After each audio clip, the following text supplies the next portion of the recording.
शरणागत दीनार्त परित्राण परायण सर्वसिद्धिदाता देव इष्टस्त्वं मे नमस्तुते। वंदे लोकतिलकं सात्वतवार्ताविभूषणं अमरकृत्युत्सारणं प्रबुद्धं लोकजीवनं प्रणय प्रमत्तयागदीपनं वंदे जीवन जीवनं सत्पुरुषं वंदे पुरुषोत्तमं। नमो गुरुभ्यो नमः। नमो ब्रह्मणे नमः। नमो ब्राह्मणेभ्यो नमः। आमार हृदय आसने उपविष्ट प्रेम घन नर विग्रह आमार जीवनोद्धाता परम दयाल परम प्रेममय श्री श्री ठाकुर अनुकूल चंद्रेर रांगारातुल चरणे शतकोटी प्रणाम। तत्संगे परमाराध्या जगत जननी श्री श्री बर्मा परम पूज्यपाद श्री श्री बरदा एवं परम पूज्यपाद श्री श्री आचार्य देवेर रांगारातुल चरणे शतकोटी प्रणाम। आज परम प्रेममय श्री श्री ठाकुर अनुकूल चंद्रेर शुभ 137तम जन्मबार्षिकी उपलक्षे এই महामहोत्सव धर्मीय आलोचना सभार मंचोपविष्ट सम्मानित सभापति उपस्थित श्री श्री ठाकुरेर पुतो पांजाधारी कर्मीबृंद उपस्थित विप्र देवतागण एवं सम्मुखे उपविष्ट इष्टप्राण भक्तबृंद ओ महामायार अंश सम्भूता मातृमंडली आपनादेर सकलेर प्रति श्री श्री ठाकुरेर इष्टच्छल रानंदित जय गुरु सम्भाषण। जय गुरु। আপনারা জানেন প্রতি বছরের ন্যায় এই বছরও আমরা বাংলাদেশ সহ ভারতবর্ষ এবং বিশ্বের বিভিন্ন দেশে পরম প্রেমময় শ্রী শ্রী ঠাকুরের শুভ 137তম জন্মোৎসব পালন করছি। পরম পূজ্যপাদ শ্রী শ্রী আচার্য দেবের আশীর্বাদে বাংলাদেশের বিভিন্ন জায়গায় বিভিন্ন তারিখে আমরা এই उत्सवগুলো সাড়ম্বরে পালন করে থাকি। তারই ধারাবাহিক ক্রমানুসারে আমাদের এই সৈয়দপুর সৎসঙ্গ মন্দিরে এই কেন্দ্রে আমরা আজকে দিবসব্যাপী শ্রী শ্রী ঠাকুরের জন্মোৎসব পালন করছি এবং এখন ধর্মসভায় উপনীত হয়েছি। শ্রদ্ধেয় দাদা মায়েরা, আমরা এমন একটি সময় বসবাস করছি, এমন একটি পৃথিবীতে বসবাস করছি যেখানে সর্বত্র হানাহানি, যুদ্ধ বিগ্রহ, রক্তপাত, যুদ্ধের দামামা বাজছে। পৃথিবীটা যেন একটা মৃত্যু উপত্যকা হয়ে দাঁড়িয়েছে। মৃত্যুর মিছিল বন্ধই হচ্ছে না, চারিদিকে শুধু মৃত্যু আর মৃত্যু। এই মৃত্যুময় অবসাদময় সংসারে দাঁড়িয়ে परम प्रेममय श्री श्री ठाकुर अनुकूल चंद्र जीवनेर जयगान गेয়েছেন। যেখানে চারিদিকে মৃত্যু, চারিদিকে প্রাণহানি, চারিদিকে ধ্বংস, সেই ধ্বংসস্তূপে দাঁড়িয়েও ঠাকুর বলছেন মা মৃয়াস্ব মা জহি শক্যতে চেত মৃত্যুম অবলোপয়। মরো না, মেরো না, পারো তো মৃত্যুকে অবলুপ্ত করো। Do never die nor cause death but resist death to death। এই যে ঠাকুর মৃত্যুকে অবলুপ্ত করার কথা বলছেন, মরণকেও বিলুপ্ত করার কথা বলছেন, এটা কিন্তু বিশ্বের সমস্ত অস্তিত্বের একটি একান্ত মৌলিক আকুতি। অর্থাৎ পৃথিবীতে যাদেরই প্রাণ আছে, পশু পক্ষী থেকে শুরু করে আমরা মানুষ পর্যন্ত, আমাদের সকলেরই মৌলিক আকুতি হলো আমরা কেউ মৃত্যু চাই না, আমরা কেউ মরতে চাই না, আমরা কেউ নিঃশেষ হতে চাই না। আর আমাদের বেদাদি শাস্ত্রে বৈদিক ঋষিরাও শ্রী ভগবানের কাছে বারংবার এই প্রার্থনাই করেছেন, আসাদোম সদগময় तमसो मा ज्योतिर्गमय मृत्युर्मामृतं गमय। बृहदारण्यक उपनिषद प्रथम अध्यायेर तृतीय ब्राह्मणेर 28तम मंत्र। लक्ष लक्ष बत्सर पूर्वे वेदेर ऋषिराও भगवानকে বলছেন असतो मा सद्गमय, हे प्रभु, हे ईश्वर, हे भगवान, আমরা অন্ধকারে থাকতে চাই না, তুমি আমাদেরকে অন্ধকার থেকে আলোর দিকে নিয়ে যাও। तमसो मा ज्योतिर्गमय, আর মৃত্যুর মা মৃতং গময়, আমরা কেউ মরতে চাই না প্রভু, তুমি এই মৃত্যু থেকে আমাদেরকে অমৃতের কাছে নিয়ে যাও। কাজেই এই মৃত্যু থেকে নিষ্কৃতি পাওয়ার বাসনা বৈদিক শাস্ত্রের ঋষিরাও ব্যক্ত করেছেন। কিন্তু কি করে মৃত্যু থেকে রেহাই পাওয়া যায়, কি করে মরণকে স্তব্ধ করা যায়, এটা আমরা অনেকেই জানি না। ঋষিরা বলছেন একটাই তার উপায়, শৃণ্বন্ত বিশ্বে অমৃতস্য পুত্রা আজে ধামানি দিব্যানি তস্থো ভেদামহমেতম পুরুষম মহন্তমাদিত্যবর্ণম তমসঃ পরস্তাৎ তমেব বিদিত্বাতি মৃত্যুমেতি নয়ন্ন পন্থা বিদ্যতে অয়োনয়। শ্বেতাশ্বতর উপনিষদ অধ্যায় সংখ্যা 2 মন্ত্র সংখ্যা 5, শ্বেতাশ্বতর উপনিষদ অধ্যায় সংখ্যা 3 মন্ত্র সংখ্যা 8। ঋষিরা বলছে শোনো, হে অমৃতের পুত্রগণ, তোমরা শোনো, আমি সেই পরম পুরুষকে জেনেছি যিনি মরণের পারে আছেন। তমেব বিদিত্বাতি মৃত্যু মেতি নয়ন্ন পন্থা, তোমরা যদি মৃত্যুকে জয় করতে চাও, যদি মৃত্যুঞ্জয় হতে চাও, তাহলে সেই মৃত্যুঞ্জয় মহাপুরুষ যিনি, পুরুষোত্তম যিনি, সেই ভগবানের শরণ নাও। যারা সেই পরম পুরুষকে জেনে গেল, কেবল তারাই মৃত্যুকে অতিক্রম করতে পারল। ভগবানকে না জানলে মৃত্যু থেকে অতিক্রম করার দ্বিতীয় কোনো রাস্তা নেই। কাজেই মরণকে স্তব্ধ করার একটাই উপায়, পরম পুরুষকে জানো, যিনি প্রকৃত আনন্দ ঘন বিগ্রহ, যিনি পরম প্রেমময়, যিনি সচ্চিদানন্দ বিগ্রহ, যিনি প্রকৃত রসস্বরূপ, যিনি আনন্দ সিন্ধু, সেই সচ্চিদানন্দ পরম পিতাকে যদি আমরা কেউ জানতে পারি, বুঝতে পারি, তবেই মৃত্যু থেকে নিষ্কৃতি পাওয়া যায়, দ্বিতীয় কোনো রাস্তা নাই। জগতের প্রত্যেকটা মানুষ কিন্তু আনন্দ চায়। শ্রদ্ধেয় দাদা ও মায়েরা,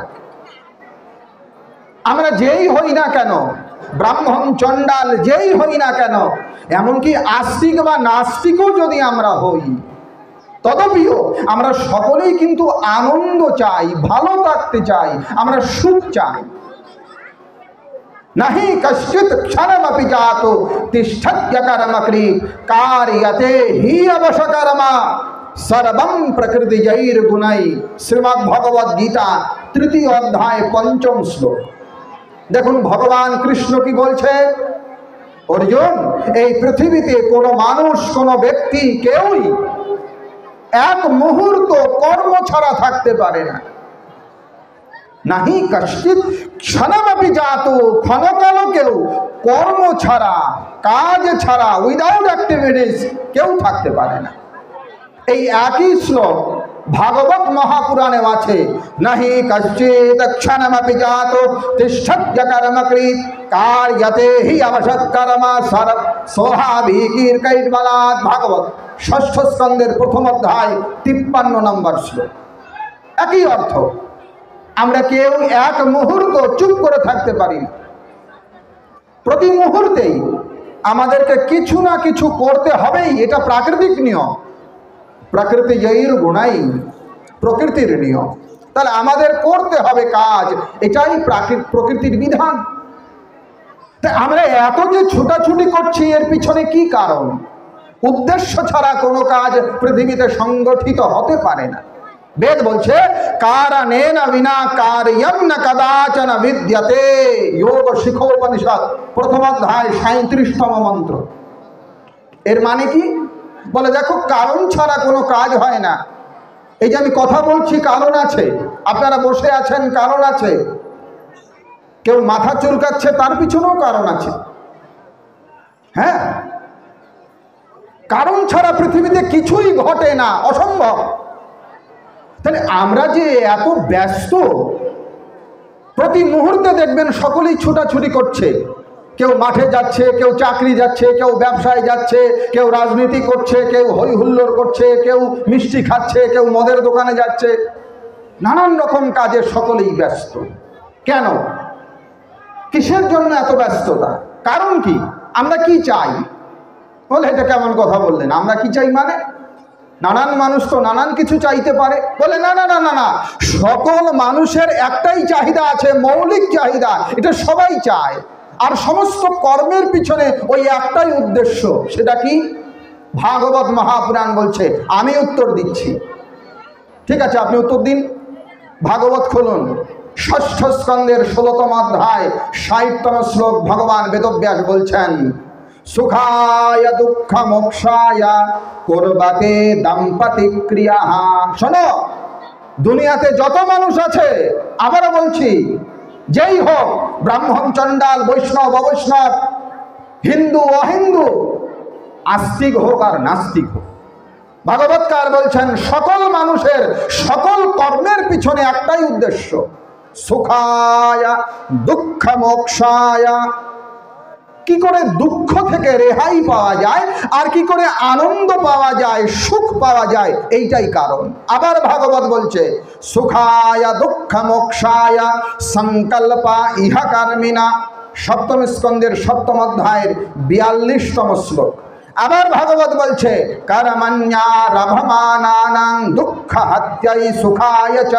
11তম স্কন্ধের 3য় অধ্যায়। মানে কি? সুখায় দুঃখ মোক্ষায়। কি করে দুঃখ থেকে বেঁচে থাকা যায়, মানে দুঃখ চাই না, আর কি করে আনন্দ পাওয়া যায়, এইটাই হলো আমাদের উদ্দেশ্য। হ্যাঁ, ভাই ভাইকে মারছে কেন? বলে জমি দখল করতে হবে। জমি নিয়ে কি হবে? বলে জমি হলে আমি অনেক সম্পত্তির মালিক হব, অনেক আরামে থাকবো, মানে আনন্দ চাই। রাস্তায় দৌড়াচ্ছ কেন? বলে আমাকে এমপি হতে হবে। ওটা হলে কি হবে? বলে আমার অনেক ক্ষমতা হবে, আমি খুব আনন্দে থাকবো, আনন্দ চাই। টাকা বাটপারি কেন করছো? বলে অনেক টাকার দরকার আমার। টাকা দিয়ে কি হবে? বলে টাকা হলে আমি আনন্দে থাকবো। পৃথিবীতে যত মানুষ আছে আপনারা চিন্তা করবেন, যাই কিছু করে না কেন, অন্তিমে সব কাজের পিছনে উদ্দেশ্য একটাই, কি করে ভালো থাকা যায়, কি করে সুখ পাওয়া যায়। ওই যে শুনেছেন গান, সবাই তো সুখী হতে চায়। তা আমরা সবাই তো ভালো থাকতে চাই। হ্যাঁ, কিন্তু এই ভালো কোথায় গেলে হওয়া যায়, এই আনন্দ কোথায় গেলে পাওয়া যায়, এই সুখ কোথায় আছে, এইটা আমরা জানি না। এই কারণেই নানান জন নানান কিছু করছে, কিন্তু কেউ সুখী নয়। 10 তলার বিল্ডিংয়ে যে বসে আছে সেও অসুখী, যে কুড়ে ঘরে শুয়ে আছে সেও অসুখী, যার ব্যাংকে 10,000 টাকা সেও দুঃখে আছে, যার ব্যাংকে 10 কোটি টাকা সেও দুঃখে আছে। কেন? কারণ জানি না কোথায় আনন্দ পাওয়া যায়।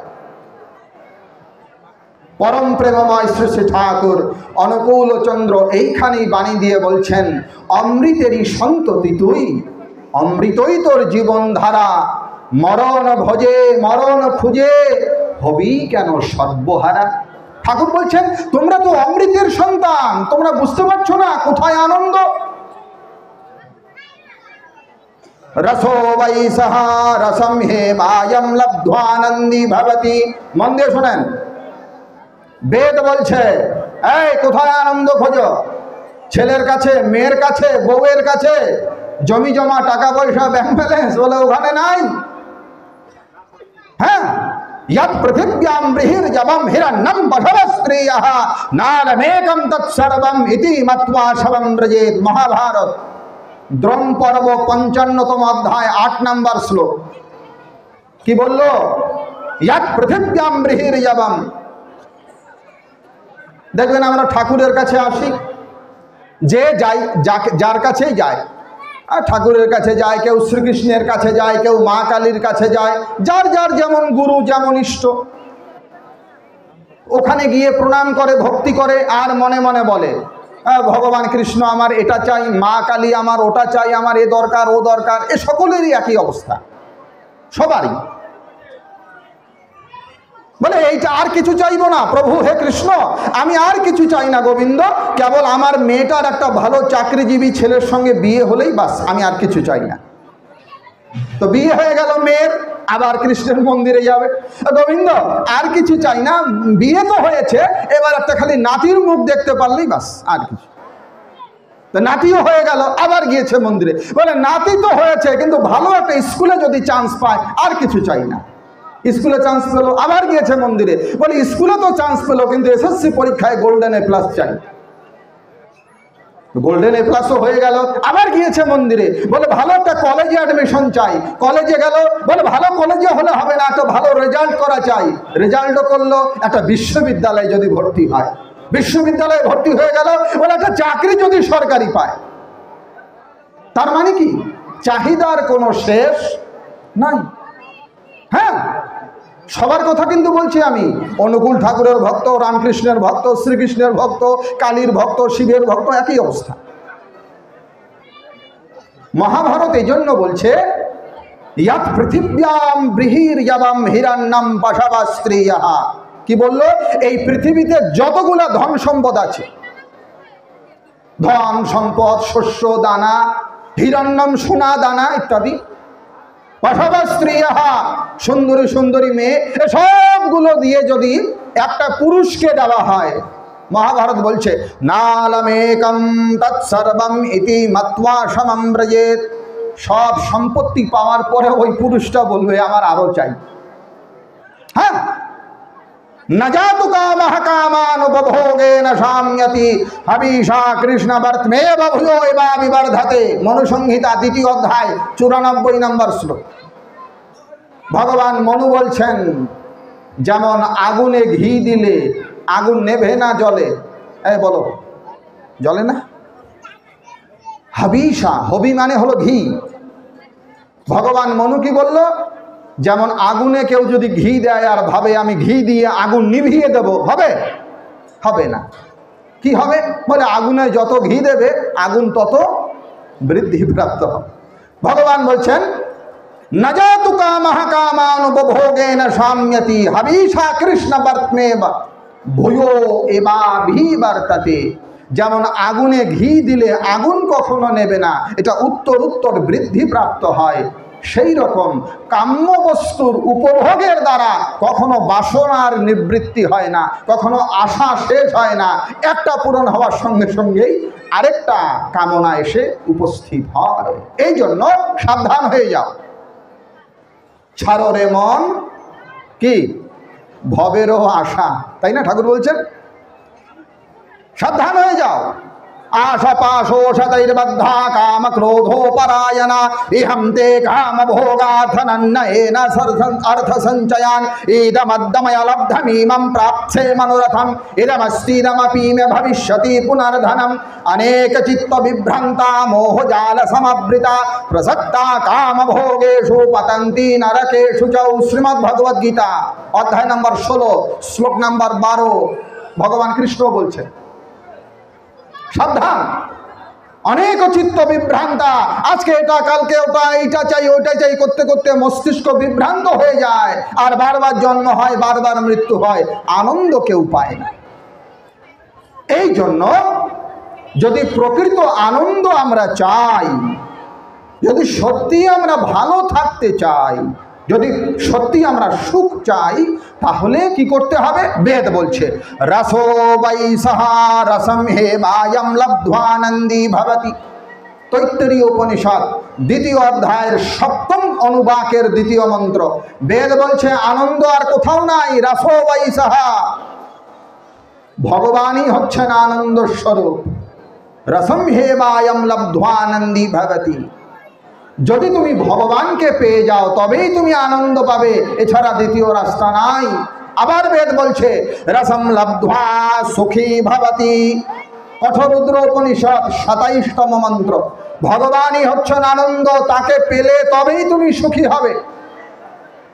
आनंदं ब्रह्मेति विजानात आनंदाधेव खल्विमानि भूतानि जायन्ते आनंदेन जातानि जीवन्ति आनंदं प्रयन्त विषं विशन्ति।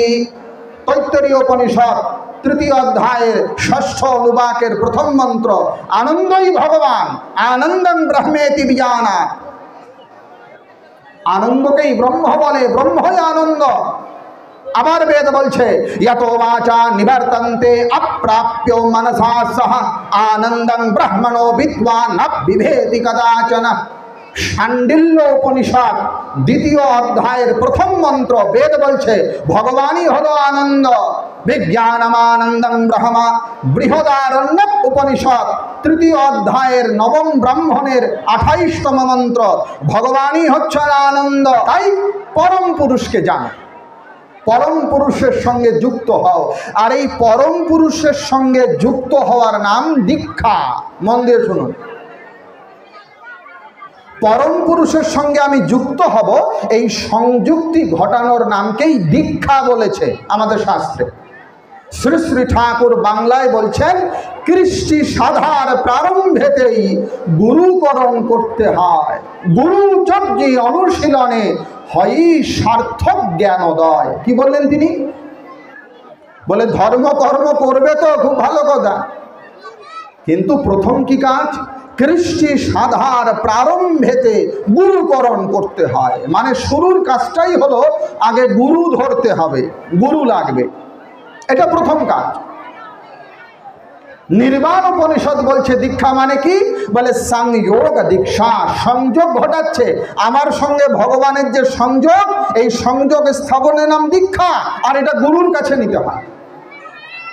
এই জন্য সর্বপ্রথম ধর্ম সাধনা করতে গেলে, খালি ধর্মের কথা আমি বলছি না, দুনিয়াতে জাগতিক কোনো বিদ্যাও যদি আপনি চান তাহলে আগে গুরু ধরতে হবে।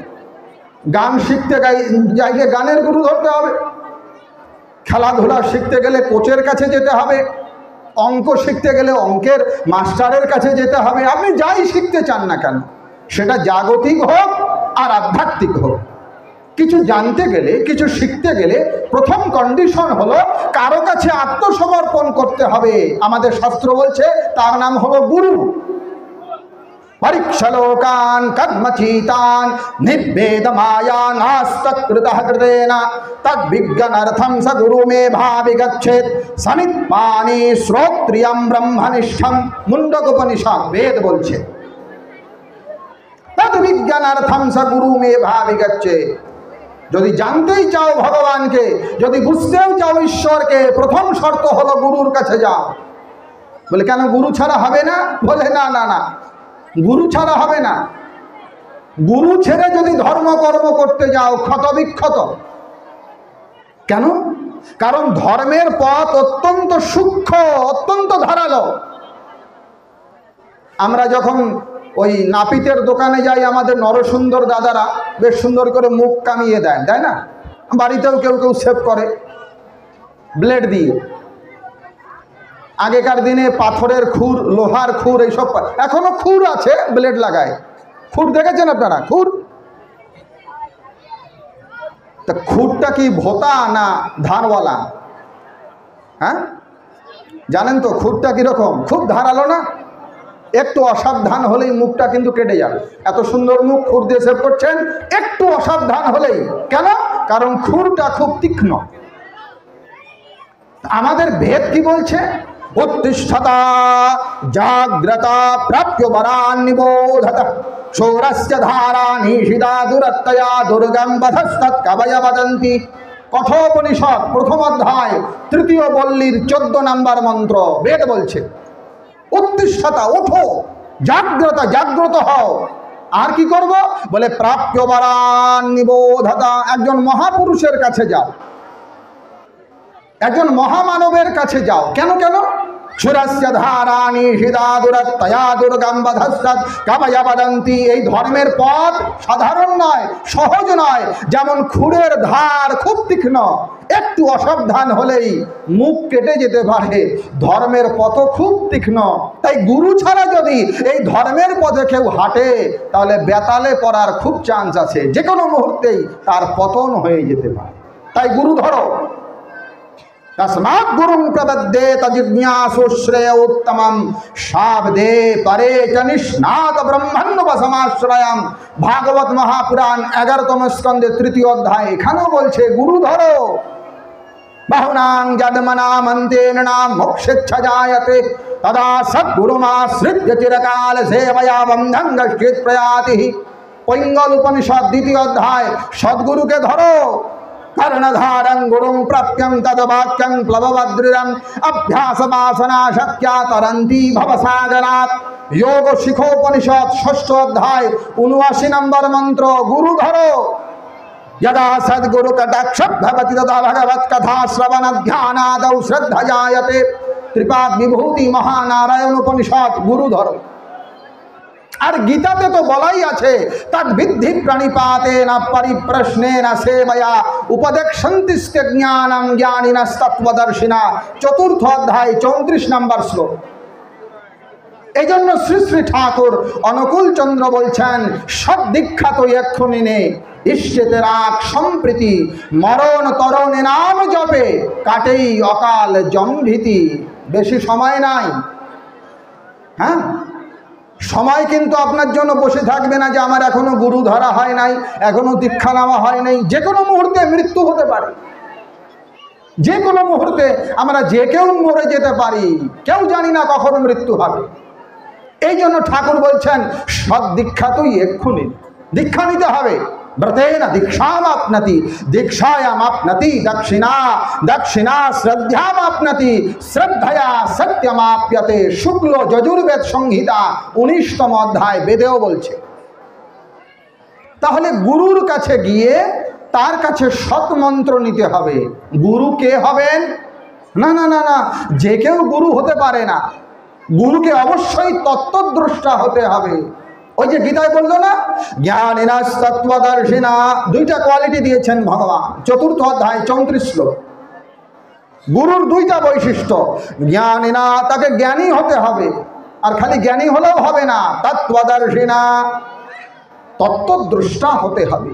এই তত্ত্বদ্রষ্টা গুরুকেই সদ্গুরু বলে।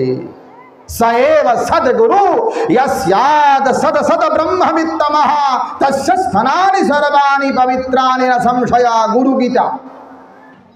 তাহলে এরকম তত্ত্বদ্রষ্টা গুরুর কাছে কেন? যে কোনো কারো কাছ থেকে নিলে হবে না?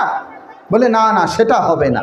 अभिद्यायाम अंतरे वर्तमाना स्वयं धीरा पंडितम मन्नमाना। देखो, একজন মানুষ যদি অন্ধ হয়, সে যেমন আরেকটা অন্ধকে পথ প্রদর্শন করতে পারে না। যদি জোর করে সে অন্ধ আরেকটা অন্ধকে রাস্তা দেখানো শুরু করে গায়ের জোরে, তাহলে অন্ধে নাইবা নিয়মানা যথান্ধাহা। বেদ বলছে একটি অন্ধ যদি আরেকটা অন্ধকে রাস্তা দেখানো শুরু করে, পরিণামে 2 অন্ধ মিলে গর্তে পড়ে।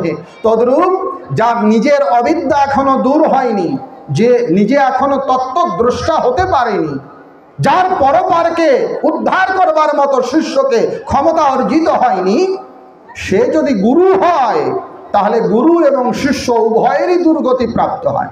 এই জন্য তত্ত্বদ্রষ্টা গুরুর কাছে আমাদের যেতে হয়।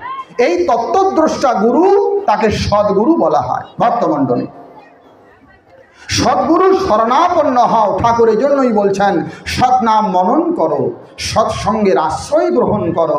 আমি নিশ্চয়ই বলছি তোমাকে তোমার উন্নয়নের জন্য ভাবতে হবে না। তিনি গুরুরূপে এসেছেন শ্রী শ্রী ঠাকুর অনুকূল চন্দ্র। তিনি জগৎবাসীকে প্রাচীন আর্য বৈদিক মর্যাদার শিক্ষা দেওয়ার জন্যই এসেছেন। শুধু ঠাকুরের কথা নয়, যত অবতার পুরুষ আছে আমাদের, এরা প্রত্যেকেই গুরু। হ্যাঁ, ভগবান যতবার লোক শিক্ষা দেওয়ার জন্য আসেন, তিনি গুরু হয়ে আসেন। দেখুন গীতার মধ্যেই অর্জুন ভগবান কৃষ্ণকে গুরু বলছে। পিতাসি লোকস্য চরাচরস্য ত্বমস্য পূজ্যশ্চ গুরুর গারিয়ান। কোথায় বললো এটা? শ্রীমদ্ ভগবদ গীতার 11 অধ্যায়। তার মানে কি, ভগবান যতবারই আসবেন, যে রূপে আসুক, প্রত্যেক অবতারেই তিনি গুরু, তিনি লোকশিক্ষক, তিনি লোকপালই, তিনি বৈশিষ্ট্যপাল। সেই ধারাবাহিক ক্রমানুসারে অনন্তবার ভগবানের অবতার হয়। ভগবান ভাগবতে বলছেন, জন্ম কর্ম বিধানানি সন্তি মেঙ্গ সহস্রশঃ না শক্যস্তে অনুসংখ্যাতুম অনন্তম ময়াপিহি। দশম স্কন্দ ভাগবত মহাপুরাণ। কৃষ্ণ ভগবান বলছেন, আমি কতবার জন্ম নিয়েছি, কতবার আমার জন্ম, কতবার আমার অবতার, এর কোনো সংখ্যা হয় না। না শক্যস্তে অনুসংখ্যাতুম অনন্তম, অনন্ত অবতার। আমাদের এই বঙ্গভূমিতে শ্রী চৈতন্য মহাপ্রভুর আবির্ভাব হয়েছিল। আমরা বঙ্গভাষী ধন্য।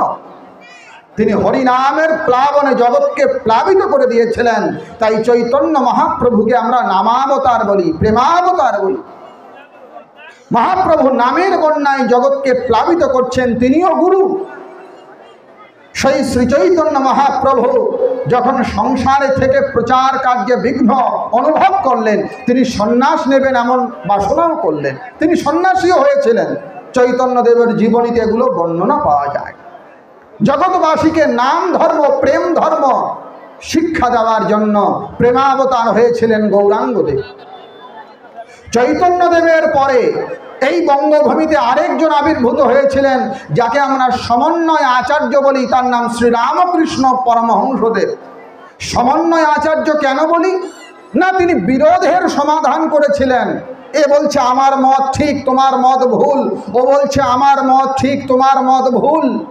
এই প্রত্যেকের বিরোধকে তিনি সমাধান করে বলছেন ঝগড়া করবে না। যেমন একই পুকুরের চারটা ঘাট আছে, কেউ এক ঘাটে খাচ্ছে বলছে জল, কেউ এক ঘাটে খাচ্ছে বলছে ওয়াটার, কেউ এক ঘাটে খাচ্ছে বলছে বাড়ি। এরকম একই তত্ত্ববস্তু ঈশ্বর, তার অনেক নাম আছে, অনেক রূপ আছে। ঝগড়া করবে না।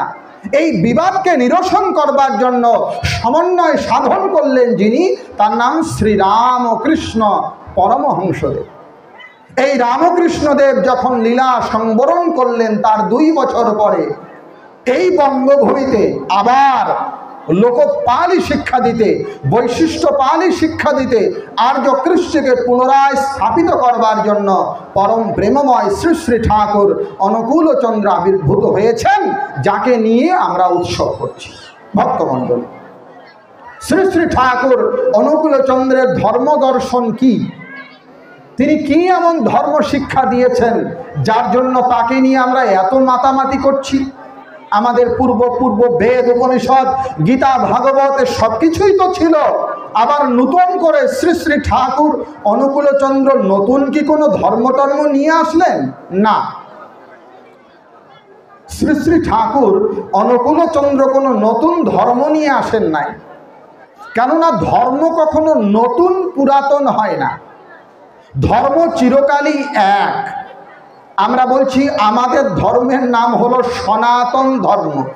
আর এই সনাতনের বৈশিষ্ট্যই হলো যা পূর্বেও ছিল, এখনো আছে, আর ভবিষ্যতেও থাকবে। এটা অপরিবর্তনীয় ধর্ম।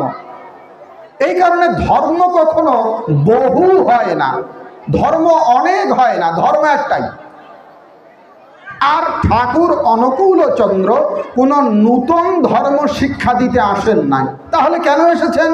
না, আমরা যে পুরাতন ধর্মের নিয়মগুলো ভুলে গিয়েছিলাম, তিনি ওই ভুলে যাওয়া নিয়মগুলো মনে করিয়ে দেওয়ার জন্য এসেছেন।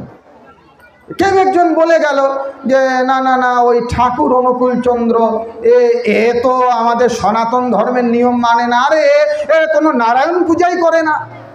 আমরা মনে করলাম বোধহয় ঠিকই কথাটা। একটু মন দেবেন, আমাদের সৎসঙ্গ এই বাংলাদেশ শুধু নয়, গোটা বিশ্বের বিভিন্ন জায়গায়, এমনকি সংযুক্ত আরব আমিরাত যেখানে, সেখানেও সৎসঙ্গ পরিচালিত হয়। আর সমস্ত জায়গার সৎসঙ্গ নিয়ন্ত্রিত হয় ভারতের ঝাড়খণ্ডের দেওঘর থেকে। দেওঘর একটা জায়গার নাম। এটা ভারতের ঝাড়খণ্ডে, বর্তমানে, আগে বিহার ছিল, এখন ঝাড়খণ্ড রাজ্য। ওখানে দেওঘর বলে একটা শহর আছে।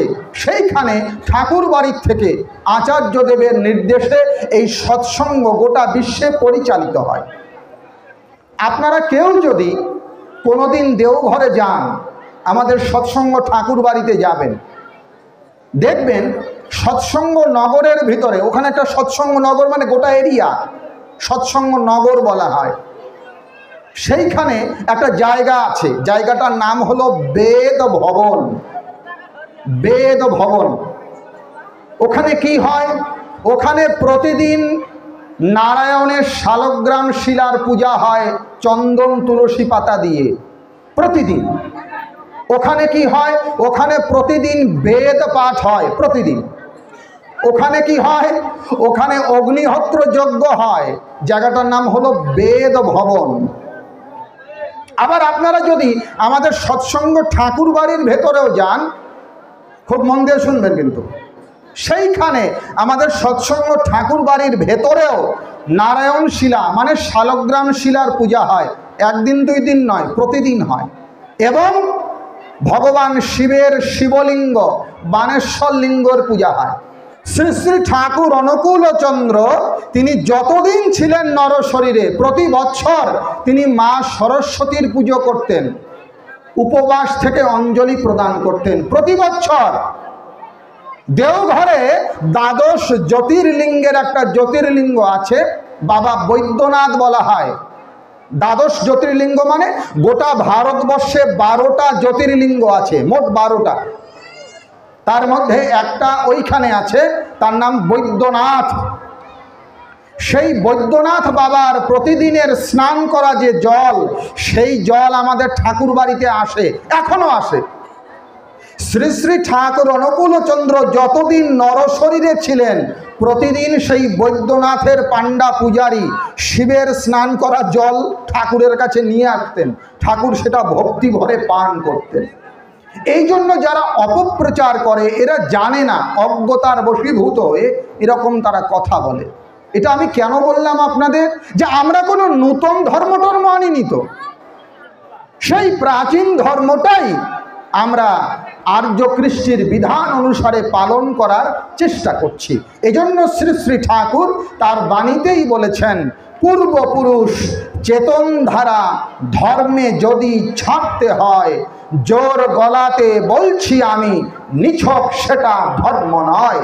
আবার তিনি বলছেন, পূর্বপুরুষ জাত গরিমা জানিস যাতে ছাড়তে হয়, এমনতর ধর্মবাণী জগৎ গুরুর নিছক নয়। আবার তিনি বলছেন, ইষ্ট গুরু পুরুষোত্তমদের এমন বাণী নেই পূর্বতনে বাতিল করে ধরাতে নিজের খেই।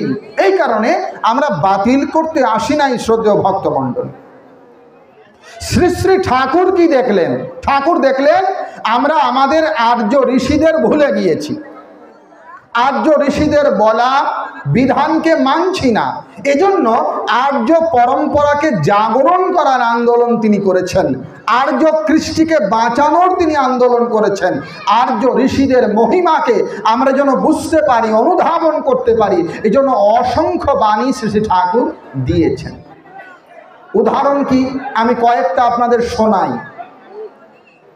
ঠাকুরকে ধরে আমরা কি শিখলাম? শ্রী শ্রী ঠাকুরকে ধরে আমরা নিয়ন্ত্রিত হতে শিখলাম, আমরা কেন্দ্রায়িত হতে শিখলাম, আমরা সুশৃঙ্খল হতে শিখলাম। এটার মানে কি? আমাদের জীবনে ধর্ম তো ছিলই, আমরা ভারতীয় কিংবা বাংলাদেশি কিংবা যেখানেই হিন্দু আছি, সনাতনী আছি, আমরা কখনো ধর্মবিহীন থাকিনি। কিন্তু হয় কালী পূজা, লক্ষ্মী পূজা, অষ্টপ্রহর, শিবরাত্রি, রাম পূজা, হনুমান পূজা, নানান ধরনের ধর্মীয় কার্যকলাপ এ তো চলছেই আমাদের। হ্যাঁ, কিন্তু একটু বিশৃঙ্খলা ছিল। কিরকম? যেমন ধরুন আমাদের সাধন ভজনের বিশৃঙ্খলা। দেখুন, শ্রীমদ্ ভগবদ গীতার 8ম অধ্যায়ে ভগবান একটা অদ্ভুত কথা বলেছেন। কি কথা? यं यं वापि स्मरन् भावं त्याजत्यन्ते कलेवरं तं तमैवैति कौन्तेय सदा तद्भावभावितं अन्तकाले च मामेव स्मरन् मुक्त्वा कलेवरं यः प्रयाति समद्भावं। 8ম অধ্যায় অক্ষর ব্রহ্মযোগ গীতা। এটার মানে কি?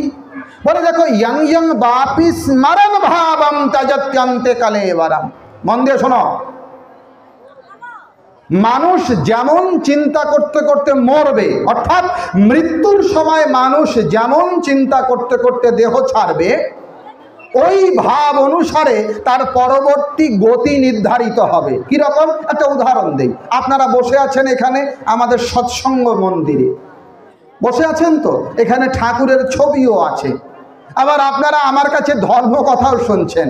কিন্তু কেউ যদি মনে করেন, এরকম চিন্তা করেন, কতক্ষণে শেষ হবে, বাড়িতে ইলিশ মাছটা ভেজে রেখে এসেছি, ঝোলটা কখন খাবো, এইটা ভাবছেন, আর এই সময় যদি মরে যান, মরার পরে মাছের পেটে জন্ম হবে।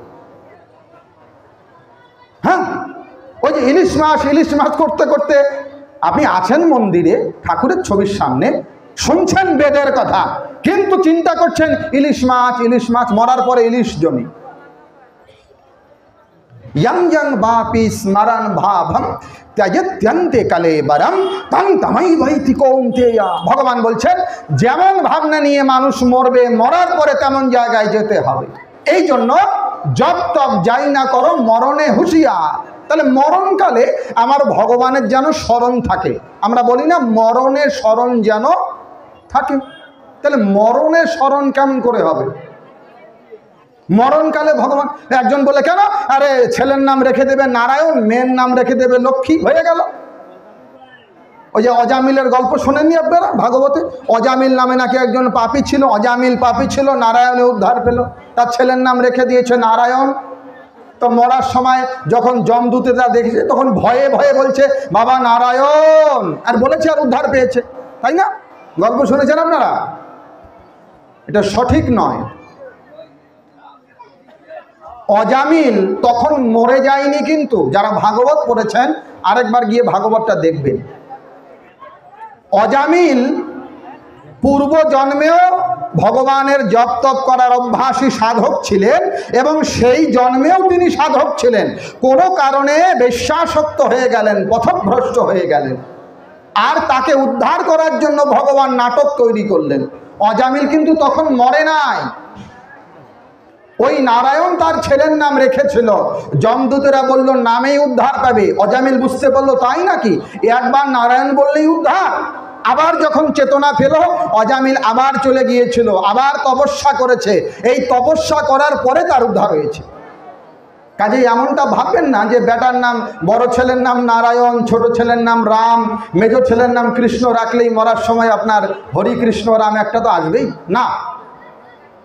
হ্যাঁ, এই জন্য কি দরকার? মন দিয়ে শোনো। अभ्यास योग युक्तेन चेतसा नान्यगामिना परमं पुरुषं दिव्यं याति पार्थानुचिन्तयेन। অষ্টম অধ্যায় অষ্টম শ্লোক গীতা। ভগবান বলছেন মরণে যদি ভগবানকে স্মরণ করতে চাও তাহলে একটাই উপায়, অভ্যাস করো।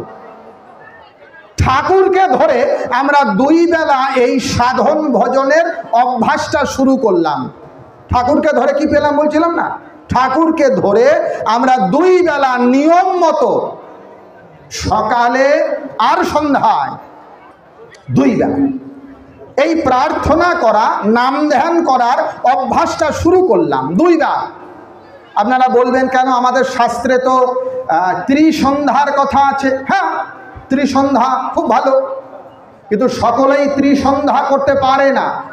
এই জন্য গৃহস্থ যারা, তাদের জন্য দুই সন্ধ্যা, যারা গৃহস্থ তাদের জন্য অন্তত দুই সন্ধ্যা করারও নিয়ম দেওয়া আছে। কোথায় দেওয়া আছে? বিষ্ণু পুরাণের তৃতীয় অংশের 12তম অধ্যায়ের প্রথম শ্লোক। দ্বিকালঞ্চ নামেত সন্ধ্যামাগ্নি মুপচরে তথা। বিষ্ণু পুরাণ তৃতীয় অংশ 12 অধ্যায় প্রথম শ্লোক। ভগবান বেদব্যাস বলছেন গৃহস্থরা অন্তত দুইবার সন্ধ্যা জপ তপ উপাসনা করবে। ভগবান বিষ্ণুও বলেছেন সন্ধ্যা বয়োপাসনম, বিষ্ণু সংহিতা 28তম অধ্যায়ের 2 নম্বর শ্লোক বলে অন্তত দুইবার সন্ধ্যা প্রার্থনা করবে। তাহলে ঠাকুরকে ধরে সৎসঙ্গের দীক্ষা নিয়ে আমরা কি করলাম? এই দুইবার অন্তত দিনে সন্ধ্যায় আর সকালে আমরা একটু প্রার্থনা করা শুরু করলাম। কেন? এটা অভ্যাস। যার ভিতরে অভ্যাস নাই তার কিন্তু শেষ সময় ভগবত স্মরণ ঘটে না। একটা গল্প আপনাদের শোনাই। এক বুড়ি, ও কোনোদিন হরি ভগবান কৃষ্ণ কিচ্ছু নাম করে না, ধর্মকর্ম তো দূরের কথা, কোনো দিন ভুলেও কোনো মন্দিরেও যায় না। তো বুড়ি হয়েছে, বৃদ্ধা হয়েছে, একদম মৃত্যু শয্যায় বিছানায় শুয়ে একবার নিঃশ্বাস ছাড়ে আর নেয়, আমরা বলি এক টান আর উপর টান। তো বুড়ির 3 জন নাতি, মন দিয়ে শোনো, বুড়ির 3 জন নাতি দেখছে আমার ঠাকুমা তো মরে যাবে, এই মরে অবস্থা। আর ঠাকুমা তো কোনোদিন গীতাও পড়ে নাই, ভাগবত পড়ে নাই, কোনো মন্দিরে একদিন ভক্তিও দেয় নাই, আর ভগবানের নাম তো করেই নাই কোনোদিন। তাহলে এই মরার সময় যদি কোনো ক্রমে একটু ভগবানের নাম টাম করতে পারে তাহলে কল্যাণ হবে। এই জন্য বুড়ির প্রথম নাতি গিয়েছে, গিয়ে বলছে ঠাকুমা রাম রাম করো, রাম রাম করো, ঠাকুমা রাম রাম করো, রাম রাম করো। বুড়ি নিঃশ্বাস ছাড়ে আর বলে বাবা মুখে নাম আসে না, বাবা মুখে নাম আসে না। বুড়ির দ্বিতীয় নাতি একটু ধমক দিয়ে বলছে আরে বাবা মুখে নাম আসে না, এত লম্বা কথা বলতে পারো আর রাম 2 অক্ষর বলতে পারো না, রাম রাম করো, রাম রাম করো। বুড়ি বলছে বাবা মুখে নাম আসে না। এবার 3 নম্বর নাতি চালাক ছিল, ও বলছে বুড়িকে এইভাবে বললে নাম বলবে না, একটু কায়দা করে বলতে হবে। কায়দা কি? বলে বুড়িমা তোমার কি মুখে আসে না? প্রশ্নটা ঘুরাই দিছে, বুঝতে পারছেন? যখন বুড়িকে বলছে রাম রাম করো, রাম রাম করো, বুড়ি বলছে মুখে নাম আসে না, মুখে নাম আসে না। এখন তৃতীয় নাতি চালাক ছিল, ও ঘুরিয়ে বলছে বুড়িমা তোমার কি মুখে আসে না? কারণ নাতি বলবে, এখন বুড়ি উত্তর দেবে রাম মুখে আসে। বুড়ি উত্তর দিচ্ছে বাবা তুমি যেইটা আমার দ্বারায় বলাতে চাচ্ছ সেইটা মুখে আসে না। শিক্ষা কি? গল্পের শিক্ষা কি? গল্পের শিক্ষা হলো যে জীবন ভরে রাম রাম কৃষ্ণ কৃষ্ণ করে নাই, যার সাধন ভজন জপ তপ প্রার্থনা উপাসনা নাই, মরণকালে তার মুখে নাম আসবে। এই জন্য ঠাকুর বলছেন যেথায় থাকি শোষ না বেহোশ, করতে সন্ধ্যা প্রার্থনা, হবি তাতে কর্ম নিপুণ, শক্তি পাবি বর্ধনা। এটার নাম অভ্যাস। কোথায় পাবেন এটা? খোলেন শ্রীমদ্ ভগবদ গীতা। ভগবান কৃষ্ণ বলছেন असं स्वयं महाबाह मनोदुर निग्रहं चलम अभ्यासेन तु कौन्तेय वैराग्येन च गृह्यते। अध्याय नंबर 6 श्लोक नंबर 35 गीता अभ्यास करो। আবার খোলেন গীতা, ভগবান বলছেন অভ্যাস যোগেন ততঃ মনুষ্যত্বম ধনঞ্জয়। অধ্যায় নাম্বার 12 শ্লোক নাম্বার 9 অভ্যাস করো। বারবার বলছেন। আমাদের বেদেও বলা আছে, বেদান্তেও বলা আছে, ব্রহ্মসূত্র বলা হয়। সনাতন ধর্মে একটা শাস্ত্রকে ব্রহ্মসূত্র বলা হয়, ওটাকে বেদান্ত বা উত্তর মীমাংসা নামে অভিহিত করা হয়। সেখানেও বলছে আবৃত্তি রসগৃদ উপদেশাৎ, ব্রহ্মসূত্র 4th অধ্যায়ের 1ম পাদের 1ম সূত্র কি বললো? আবৃত্তি, বারবার বারবার অভ্যাস করো। आत्मा वारे द्रष्टव्यो श्रोतव्यो मंतव्यो निदिध्यासितव्यो। बृहदारण्यकोपनिषद 2য় অধ্যায় 4th ব্রাহ্মণ 5ম মন্ত্র। তাহলে বারবার বারবার অভ্যাস করলে কি হয়? মনটা নিয়ন্ত্রিত হয়। এই মন নিয়ন্ত্রিত হলে তাহলে না ভগবানের সাধন হয়। এই জন্য অভ্যাস। ঠাকুর আমাদেরকে অভ্যাস শেখালেন। আর শ্রী শ্রী ঠাকুরের জ্যেষ্ঠ আত্মজ পরম পূজ্যপাদ শ্রী শ্রী বরদা তিনি বলছেন যেমন তেমন সময় তো হলে হবে না, অভ্যাস তো করতে হবে। কিন্তু সকালবেলার অভ্যাসটা কখন করব? দাদা বললেন, বড়দা বললেন এটা সময় অনুসারে করতে হবে। তাই তিনি ঘড়ি ধরে প্রার্থনার সময়টা লিখে দিলেন, সেই সময় নির্ধারণ করলেন। কেন? কারণ সন্ধ্যাটাও নিয়ম মতো করতে হবে। দিবস্যাচ রাত্রিশ্চ সন্ধিঃ সন্ধেতি কীর্তিতা। সন্ধ্যা, সন্ধি কথা থেকে এসেছে। সন্ধি মানে হলো সংযুক্তি, মিলন। বলে কখন আমি সন্ধ্যা করব? যেমন তেমন সময় নয়। দিবস্যাচ রাত্রিশ্চ সন্ধিঃ, দিন এবং রাত্রি যখন মিলিত হয়, ওই দিন এবং রাত্রির সন্ধি সময় তখন প্রার্থনা করতে হয়।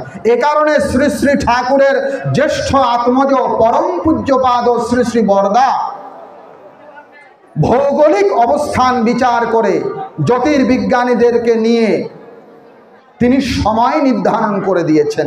তার পরবর্তীতে তার জ্যেষ্ঠ আত্মজ পরম পূজ্যপাদ শ্রী শ্রী দাদা বিভিন্ন দেশের বিভিন্ন ভৌগোলিক অবস্থানকে আরও রিফাইন সূক্ষ্মভাবে দেখে এই প্রার্থনার সময়টায় তৈরি করে দিয়েছেন। আপনারা লক্ষ্য করবেন, আমরা রংপুর বিভাগের যতগুলো জেলা, সমস্ত জেলার সমস্ত সৎসঙ্গী একটা নির্দিষ্ট সময় সকালের প্রার্থনা করি, আবার একটা নির্দিষ্ট সময় সন্ধ্যায় বসি। কেন? কারণ নিয়ম অনুসারে করতে হয়।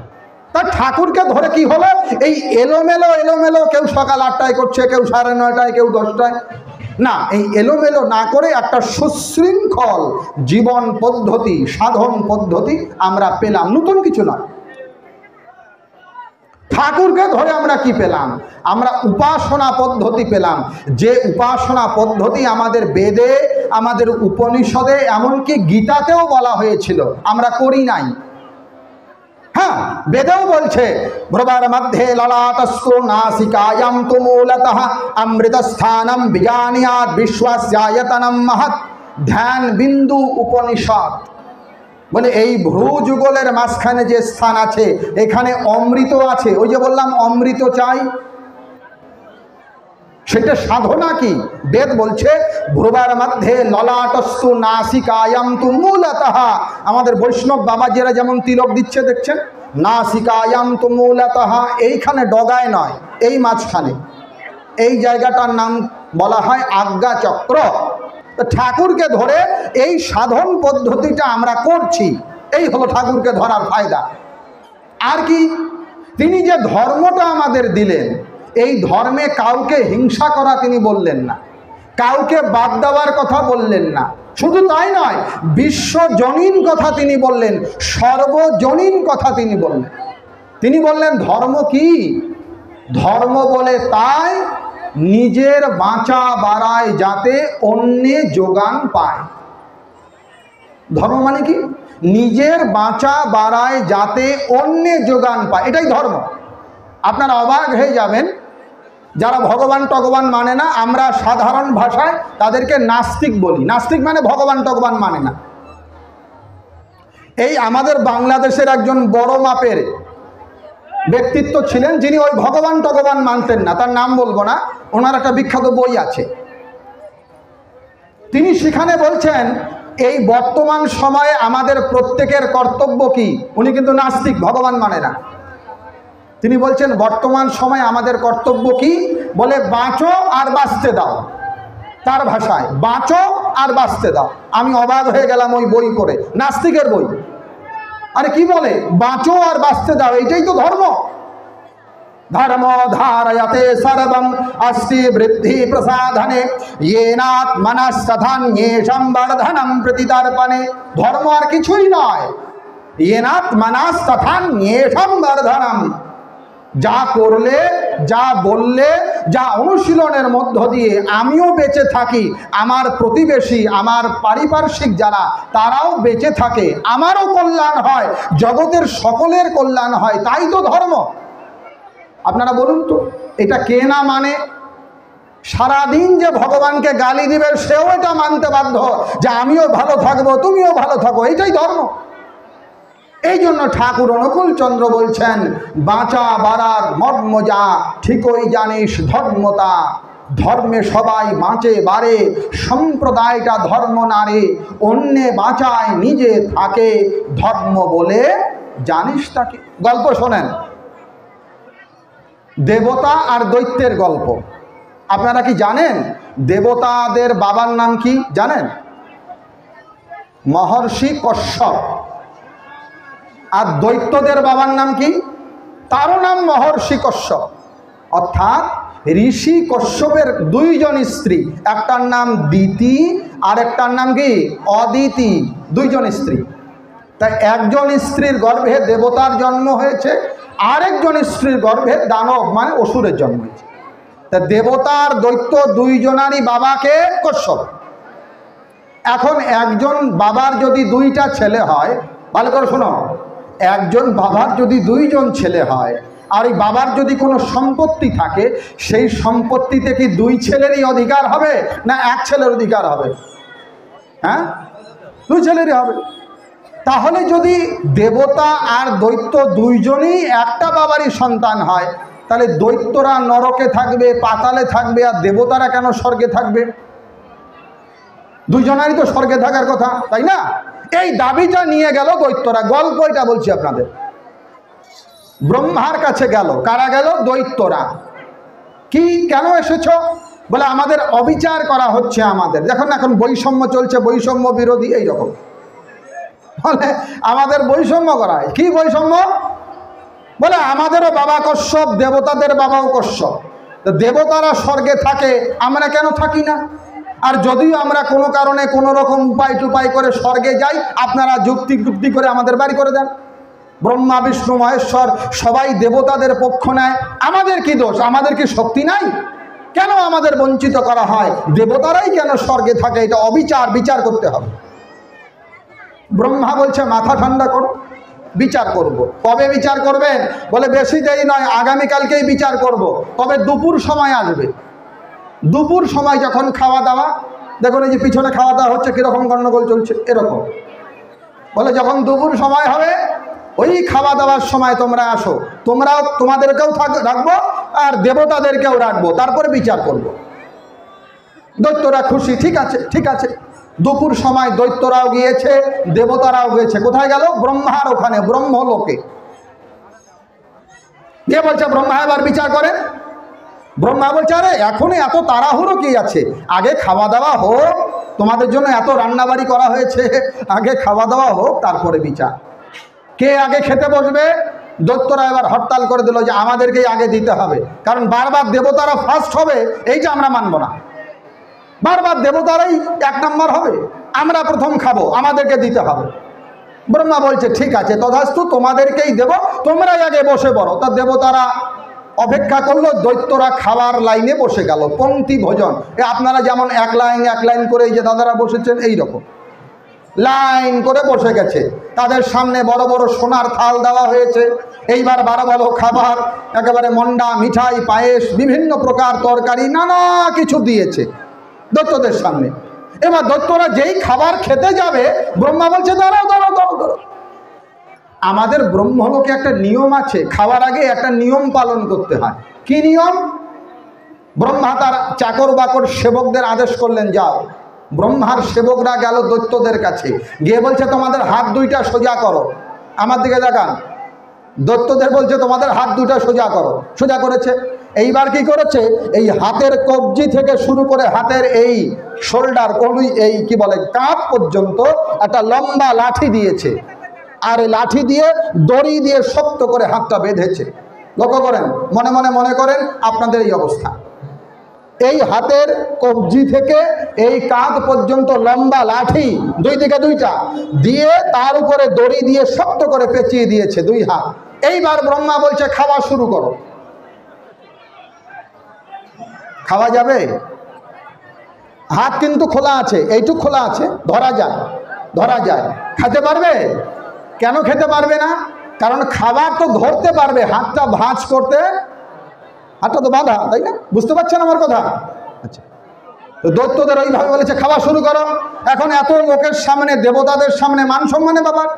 দৈত্যরা বুদ্ধি করলো। বলে কি বুদ্ধি? বলে খাওয়া নাও আর উপরে উরোখই গোবিন্দায় নমঃ।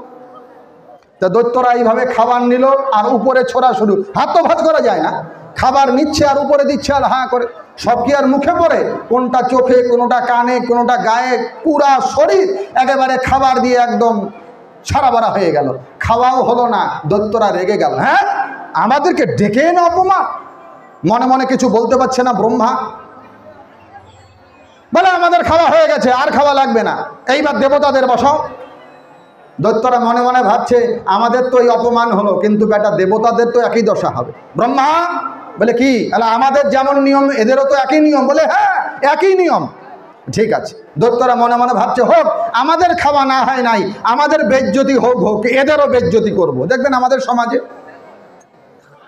আমরা এরকম আছি, তাই না? আমাদের কষ্ট হোক, ওরও কষ্ট হোক, এইরকম আমরা আছি। তো দৈত্যরা এরকম ভাবছে যে আমাদের তো খাওয়া হলো না, ঠিক আছে, এইবার দেবতারা, বেটা এদের এবার দুর্দশা হবে, আমরা দাঁড়িয়ে দাঁড়িয়ে হাঁটব। যথারীতি দেবতারা বসে পড়েছে।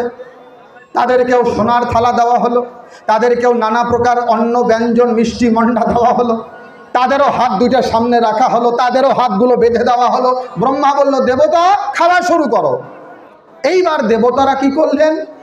দেবতারা এইবার বুদ্ধি পরামর্শ করে একজন আরেকজনের সামনাসামনি বসলেন। একজন আরেকজনের সামনাসামনি মানে মুখোমুখি, এ ওর মুখে ও ওর মুখে, এইভাবে মুখোমুখি বসলেন। এইবারে এক দেবতা বললেন, একটা কাজ করো, আমি ধরে আমার থালের ভাত তোমার মুখে দিচ্ছি, তুমি ধরে তোমার থালের ভাত আমার মুখে দাও। দেবতারা পরস্পর মুখোমুখি বসলো, আর একজন না নিজের অন্ন আরেকজনের মুখে, ও তার অন্ন আরেক দেবতার মুখে। এইভাবে করতে করতে সমস্ত খাওয়া শেষ হয়ে গেল। ব্রহ্মা বলল, এইটাই হলো তোমার আর ওই দেবতার মধ্যে পার্থক্য। তোমরা দৈত্য এই কারণেই হয়েছ, কারণ তোমরা কেবল নিজের চিন্তা করো, কেবল নিজের বাঁচার যা ধান্দা করো, কেবল নিজের সুখের চিন্তা করো। আর দেবতারা এই কারণেই দেবতা হয়েছে, ওরা কেবল নিজের ধান্দা করে না, অন্যে বাঁচায়, নিজে থাকে, ধর্ম বলে জানিস তাকে। এটাই কথা। ঠাকুর অনুকূলচন্দ্র এগুলোই বলেছে, কোনো ঝগড়ার কিছু না। ধর্ম ধারয়তে সর্বং অস্তি বৃদ্ধি প্রসাধনে ইয়েনাত্মনস্তধান্যে সম্বর্ধনম প্রতিতর্পণে, ইহাই ধর্ম। এই জন্য আমাদের প্রাচীন শাস্ত্রে এই কথাই বলা আছে, তুমি নিজেও বাঁচো, অন্যকেও বাঁচাও। এতাবজ্জন্ম সাফল্যম দেহিনামিহ দেহিষু প্রাণৈ অর্থৈ ধিয়া বাচা শ্রেয় এমাচরেৎ সদা। ভাগবত মহাপুরাণ দশম স্কন্ধ। ভগবান বেদব্যাস বলছেন ধর্ম কি? এতাবজ্জন্ম সাফল্যম দেহিনামিহ দেহিষু প্রাণৈ অর্থৈ ধিয়া বাচা। তোমার প্রাণের দ্বারা, অর্থের দ্বারা, বাক্যের দ্বারা অন্যের মঙ্গল করো, তাই ধর্ম। প্রাণিনাম উপকারায় যদেবেহা পরত্র চ কর্মণা মনসা বাচা তদেবা মতিমান ভজেৎ। বিষ্ণু পুরাণ তৃতীয় অংশের 12তম অধ্যায়ের 45তম শ্লোক। ওইখানেও বলছে কর্মণা মনসা বাচা, তোমার কর্মের দ্বারা, তোমার মনের দ্বারা, তোমার বাক্যের দ্বারা তুমি অন্যের মঙ্গল করো, তাই ধর্ম। ঠাকুরও বলছেন, যে আচরণ বাক্য কর্ম বাঁচা বাড়ার উৎস হয়, তাকেই জানিস ধর্ম বলে, নইলে ধর্ম কিছুই নয়। এই বাঁচার কথা, এই বৃদ্ধির কথা, বিইং অ্যান্ড বিকামিং, ঠাকুর বলছেন রিলিজন ধর্ম is the science of being and becoming. এই বাঁচা বাড়ার ধর্ম ঠাকুর এনেছেন। আর কি করেছেন? আমি প্রথম থেকে যেটা বলছি, তিনি আমাদের আর্য কৃষ্টিকে সমুন্নত করার কথা বলেছেন। এখানে যারা যুবক যুবতী বা কিশোর কিশোরী আছো, মন দিয়ে শোনো। আমরা যে আর্য সনাতন ধর্মের অনুসারী, যে বৈদিক ধর্মকে আমরা মেনে চলি, সেই বৈদিক ধর্ম, আর্য ধর্ম, সনাতন ধর্মের চিরন্তন যে ঋষি প্রণীত বিধান, সেই ঋষি প্রণীত বিধান যাতে সমুন্নত থাকে, আমরা যেন সেই আর্য ঋষিদের পদাঙ্ক অনুশীলন করে চলতে পারি, সেই শিক্ষাই শ্রী শ্রী ঠাকুর অনুকূলচন্দ্র দিয়েছেন। কেন দিয়েছেন? কারণ আমাদের আর্য ঋষিরা ওয়ার্ল্ড টিচার, তারা বিশ্বের শিক্ষক। আপনারা অবাক হয়ে যাবেন, আমাদের সনাতন ধর্মের বেদ, আমাদের সনাতন ধর্মের উপনিষদ, আমাদের সনাতন ধর্মের ভগবত গীতা, এই যে আমাদের ধর্মশাস্ত্রগুলো আছে, এইগুলোর উপর পাশ্চাত্য জগতের বড় বড় বিজ্ঞানী, বড় বড় দার্শনিকরা এত উচ্ছ্বসিত প্রশংসা করেছেন, যা শুনলে, যা পড়লে আমাদের অবাক হতে হয়। আমরা জানি না। দেখবেন আমরা সাধারণ হিন্দুরা, আমরা কোনোদিন গীতা পড়বো না, ভাগবত পড়বো না। একটু শিক্ষিত হলেই আমরা বলবো এগুলা কুসংস্কার, এগুলা গল্প, এগুলা সব বোগাস, কাল্পনিক, প্রক্ষিপ্ত, নানান রকম আমরা হিন্দুরাই বলি। কিন্তু পাশ্চাত্য জগতের বড় বড় বিজ্ঞানী, আমি কয়েকটা নাম আপনাদের শোনাই, একটু সাবধান হয়ে শুনুন। আপনারা পরমাণু বোমার নাম শুনেছেন? ইংরেজিতে বলে অ্যাটম বোম। এই অ্যাটম বোম বা পারমাণবিক বোম, পরমাণু বোমা, এইটার ফাদার অফ অ্যাটম বোম বলা হয়, জনক বলা হয় কাকে? তার নাম একজন আমেরিকান বিজ্ঞানী, রবার্ট ওপেনহাইমার। মন দিয়ে শুনুন, রবার্ট ওপেনহাইমার, তিনি আমেরিকান বিজ্ঞানী, তাকে ফাদার অফ অ্যাটম বোম বলা হয়। এই রবার্ট ওপেনহাইমার শ্রীমদ্ ভগবদ গীতা অধ্যয়ন করতেন, বিশ্বাস হয়? তিনি সংস্কৃত ভাষা শিখেছিলেন। তিনি আমাদের সনাতন ধর্মের ধর্ম দর্শনগুলো সম্বন্ধে অধ্যয়ন করতেন। এই রবার্ট ওপেনহাইমার যখন প্রথম পারমাণবিক বোমার সফল বিস্ফোরণ ঘটান পরীক্ষামূলক, ওটা হলো 16ই জুলাই 1945 সালে। প্রথম যে বোমাটা বানানো হয়েছিল তার নাম দ্য গ্যাজেট। আপনারা গুগলে সার্চ করলে এখনই পেয়ে যাবেন। এইটা প্রথম বিস্ফোরণ যখন পরীক্ষামূলকভাবে সফল হয়, ওই বিস্ফোরণটা দেখে আমেরিকান সায়েন্টিস্টরা দেখে উচ্চারণ করছেন শ্রীমদ্ ভগবদ গীতার শ্লোক। আমি কোনো আপনাদের গল্প বলছি না, গাঁজাখড়ি। যারা ইউটিউব চালাচ্ছে এখনই আপনারা সার্চ করলে তিনি যে ওটা বলেছেন এখনও ভিডিও পাওয়া যায়, স্টেটমেন্ট। তিনি কি বলছেন আমি কোট করছি। তিনি বললেন, a few people laughed, a few people cried, many people were silent. I remembered the line from the Hindu scripture, the Bhagavad Gita. Vishnu is trying to persuade the prince that he should do his duty, and to impress him takes on his multi-armed form and says, now I am become death, the destroyer of worlds. Bangla মানে কি? Oppenheimer তিনি বলছেন আমি এই বিস্ফোরণ দেখে I remember the line from the Hindu scripture, ওইটা দেখার পরে আমার একটা হিন্দু ধর্মগ্রন্থের লাইন মনে পড়লো, দ্য ভাগবত গীতা। ওটা হলো গীতার শ্লোক। কি সেটা? Vishnu is trying to persuade the prince, prince মানে অর্জুনকে বোঝাচ্ছে। ভগবান কৃষ্ণ অর্জুনকে বোঝাচ্ছেন that he should do his duty, যেন সে তার দায়িত্ব পালন করে, যুদ্ধ করে। অ্যান্ড টু ইমপ্রেস হিম, তাকে ইমপ্রেস করার জন্য takes on his multi-armed form, তিনি বিশ্বরূপ দেখাচ্ছেন আর বলছেন now I am become death, the destroyer of world. আপনারা অবাক হবেন, শ্রীমদ্ ভগবদ গীতার 11তম অধ্যায়ের 32 শ্লোকের ইংরেজি ট্রান্সলেশন করছেন, কালয়স্মি লোক অক্ষয়কৃত প্রবৃদ্ধা লোকান সমহিতমিহম প্রবৃত্ত্যহম। ওপেনহাইমার বলছেন আমি গীতার শ্লোক তখন মনে করলাম। কি আশ্চর্য! আমরা সেই গীতা পড়ি না, কি করে হবে আমাদের উদ্ধার? রাস্তায় চিল্লালে হবে না। আচ্ছা, আরেকজনের নাম আপনাদের বলি। তিনি পদার্থবিজ্ঞানে নোবেল পেয়েছিলেন, পদার্থবিজ্ঞানে নোবেল প্রাপ্ত বিজ্ঞানী, এবং তার দেওয়া যে পরমাণুর মডেল, যারা ফিজিক্স পড়েছেন, সামান্য পড়েছেন, তারা সবাই জানেন তার দেওয়া পরমাণুর মডেল এটা জগৎ বিখ্যাত, বোরস মডেল বলা হয়। তার নাম নিলস বোর। তিনি পদার্থবিজ্ঞানে নোবেল প্রাপ্ত, নোবেল বিজয়ী। তিনি কি বলছেন শোনেন। তিনি বললেন যার দেওয়া পরমাণুর মডেল গোটা বিশ্বে পড়ানো হয়, হ্যাঁ, তিনি বলছেন I go to the Upanishads to ask questions. আমি জানার জন্য, জিজ্ঞাসার জন্য কোথায় যাই? বলে আমি হিন্দুর উপনিষদের কাছে যাই।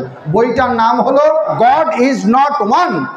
এই বইয়ের একটা চ্যাপ্টার আছে ফিলোসফিক্যাল হিন্দুইজম, এখানে লেখা আছে। আরেকজন বিজ্ঞানী, আপনারা কোয়ান্টাম ফিজিক্স শুনে থাকবেন। গোটা পৃথিবীতে কোয়ান্টাম ফিজিক্সের যারা টপমোস্ট, সর্বোচ্চ স্তরের বিজ্ঞানী, যাদেরকে গোটা বিশ্ব মাথায় তুলে রাখে, তাদের মধ্যে অন্যতম অস্ট্রিয়ান বিজ্ঞানী, তার নাম এরউইন শ্রোডিঙ্গার, কোয়ান্টাম ফিজিক্সের। তিনি কি বলছেন দেখেন, তিনি বলছেন the only solution to this conflict in so far as any is available to us at all the lies in the ancient wisdom of the Upanishads. বইয়ের নাম মাই ভিউ অফ দ্য ওয়ার্ল্ড। এটা চ্যাপ্টার 7-এ তিনি বলছেন, 7 অধ্যায়। এর মানে কি? বলে জগতের যত দ্বন্দ্ববৃত্তি আছে, the only solution to this conflict, এই দ্বন্দ্ববৃত্তির সমাধান কোথায়? বলছে in the ancient wisdom of the Upanishad, হিন্দুর প্রাচীন যে জ্ঞান উপনিষদে আছে সেইখানে সমাধান আছে। কে বলল? কোয়ান্টাম ফিজিক্সের একজন বিখ্যাত বিজ্ঞানী, তিনি নোবেল প্রাপ্ত বিজ্ঞানী, বড় বড় বিশ্বের বিজ্ঞানী। পাশ্চাত্য জগতের দার্শনিকরা আমাদের শাস্ত্র সম্বন্ধে কি বলেন একটু শোনা দরকার, শোনেন।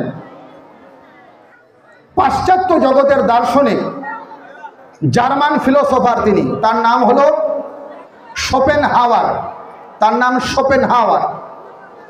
তিনি বলছেন In the whole world, there is no study so beneficial and elevating as that of the Upanishads.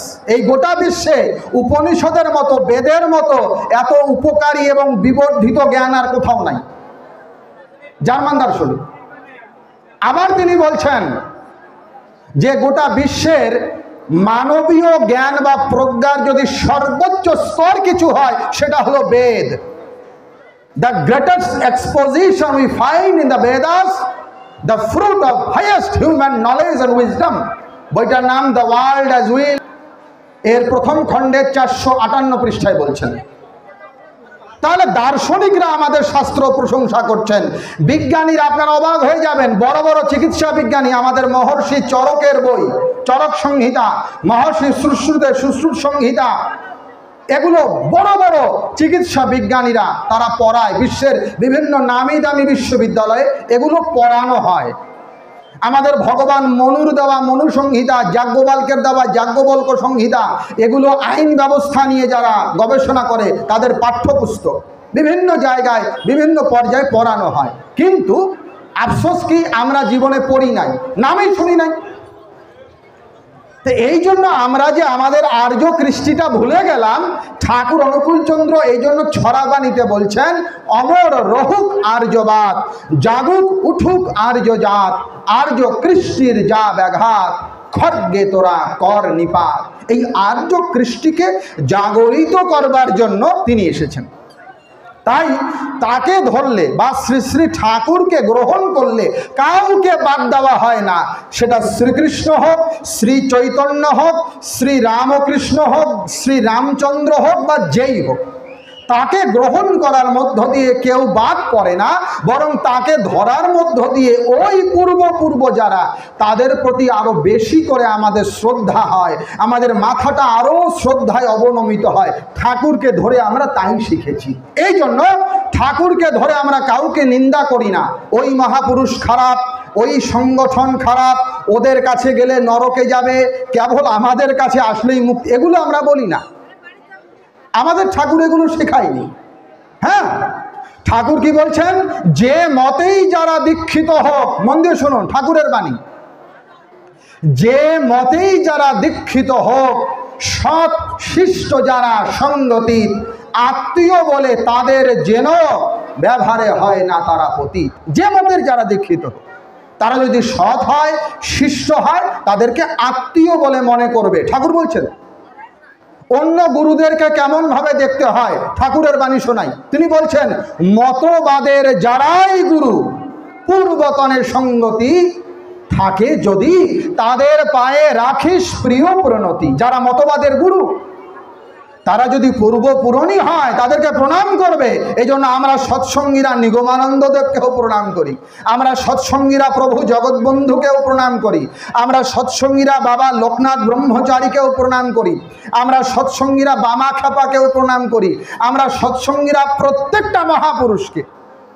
প্রত্যেকটা দেব দেবতাকে, সকলকে সম্মান করি। কেন? কারণ আমরা বিশ্বাস করি, আমি যদি অন্যের গুরুকে নিন্দা করি, অন্যের ইষ্টকে নিন্দা করি, পক্ষান্তরে আমারই ইষ্ট, আমারই গুরু কষ্ট পায়। ঠাকুর বলছেন, পরের ইষ্ট নিন্দা করে হলি ইষ্ট নিষ্ঠ, নিজের পা ভাঙলি নিজে বুঝলিনে পাপিষ্ঠ। এইটা শিখলাম ঠাকুরকে ধরে। ঠাকুর অন্য বড় বড় কথা বলেননি, যে জঙ্গলে গিয়ে মঠে মন্দিরে গিয়ে গেরুয়া পরে জটা পাকিয়ে, না, এত কঠিন নয়। হ্যাঁ, তিনি কি বলছেন শোনেন, তিনি বলছেন, বাবুয়ানা বেশভূষাতে ধর্মাচরণ যা, ধৃতি সাধন যার হয় না, জটা জুটো গেরুয়াতেও ধর্মাচরণ তার হয় না। সাধারণ পোশাকে সাধারণ অবস্থায় যে ধর্ম করতে পারে না, সে যদি ভাবে যে আমি গেরুয়া পরলেই ধর্ম হবে, তা কিন্তু নয়। বাড়ি ছেড়ে গেরুয়া পরে ধর্ম হবে তাও তো নয়। আর সংসার নিয়ে থাকলে পরে তাকেও কিরে ধর্ম হয়? ঠাকুর বলছেন, ধর্ম যদি চাওই তুমি স্বস্তি তালে মত্ত হও। কেবল বাড়ি ছেড়ে বেড়ালেই তুমি ধর্মিক হবে এমনটা নয়। যার বাড়িতে ধর্ম হয় না তার মন্দিরেও হয় না। মন দিয়ে শোনো, যার বাড়িতে ধর্ম হয় তার মন্দিরেও ধর্ম হয়, আর যার বাড়িতে ধর্ম নাই তার মন্দিরে গেলেও ধর্ম হবে না। এটা বিশ্বাস করেন, বিশ্বাস না হয় পরীক্ষা করে দেখবেন। এই জন্য ঠাকুর বলছেন আধ্যাত্মিক জগৎ তার তমসাচ্ছন্ন হয়ে গিয়েছে। কার? সংসার জীবনে, সাংসারিক জীবনে যে অকৃতকার্য, বাপকে দেখে না, মাকে দেখে না, বউকে পালতে পারে না, ছেলেকে পালতে পারে না, ও ভগবানকে কি রাখবে? এই কারণে শ্রীমদ্ ভগবদ্ গীতা পড়লেও আপনারা দেখতে পারবেন এই তথাকথিত বৈরাগ্যবাদ ভগবান কৃষ্ণ শেখান নাই। তিনি বলছেন সন্ন্যাসী হবে। সন্ন্যাসী কাকে বলে? ভগবদ্ গীতার 6ষ্ঠ অধ্যায়ের প্রথম শ্লোকে ভগবান কৃষ্ণচন্দ্র বলছেন অনাশ্রিত্য কর্মফলম কার্যম কর্ম করোতি যা সন্ন্যাসী চ যোগী চ ন নিরগ্নি চ ক্রিয়াঃ। হে অর্জুন, যিনি অনাশ্রিত্য কর্মফলম, ফলাকাঙ্ক্ষা রক্ষিত হইয়া তার উপর যে অর্পিত কর্তব্য দায়িত্ব কর্ম আছে এটা নিরলস নিষ্ঠা সহকারে প্রতিপালন করে যান, তাকে সন্ন্যাসী বলে, তাকেই যোগী বলে। এই জন্য আপনি যদি একটা গৃহস্থ বাড়ির সধবা মা হন, আপনার প্রথম ধর্ম হলো আপনার গৃহস্থ ধর্ম।